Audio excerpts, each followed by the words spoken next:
ایک بلی کی طرح مت بنو جو مچھلی تو چاہتی ہیں مگر پاؤں گیلا کرنے سے کتراتی ہیں۔ نافرمان بیٹے کا وجود سانپ کے زہر سے بھی زیادہ خطرناک ہوتا ہے۔ برداشت کے کانوں سے سنو، رحم کی آنکھوں سے دیکھو، محبت کی زبان سے بات کریں۔ خود کو اپنی نظروں میں مت گراؤ، جو آپ کو نہیں سمجھ سکتا اسے سمجھنا چھوڑ دیں۔ ایسے لوگوں کو اپنی ترجیحات میں شمار مت کریں جو آپ کو تب میسر ہوں جب انہیں کوئی میسر نہ ہو۔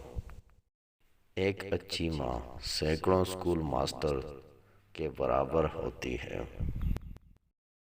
کبھی کبھی تکلیف ایسی ہوتی ہے کہ اللہ کے علاوہ کسی سے بات کرنے کو دل نہیں کرتا۔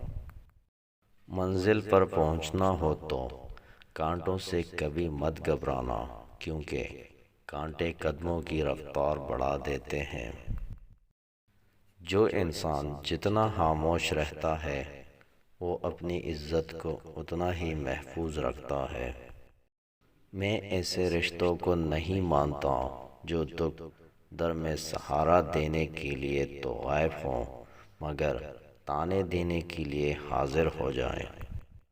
ایک انتقال کے بعد زمین تمہاری ہو جاتی ہے اور ایک انتقال کے بعد تم زمین کے ہو جاتے ہو، اس لیے زمین کے اوپر رہ کر اس کی قدر کرو ورنہ وہ تم سے سخت حساب لے گی۔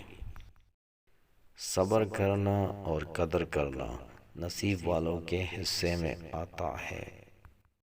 منہ میں زبان تو سبھی رکھتے ہیں مگر کمال وہ کرتے ہیں جو اسے سنبھال کر رکھتے ہیں۔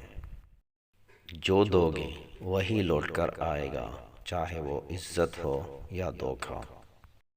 اگر کسی کی تکلیف دیکھ کر تمہیں تکلیف ہونے لگے تو سمجھ لینا تم اللہ کے بنائے ہوئے بہترین انسان ہو۔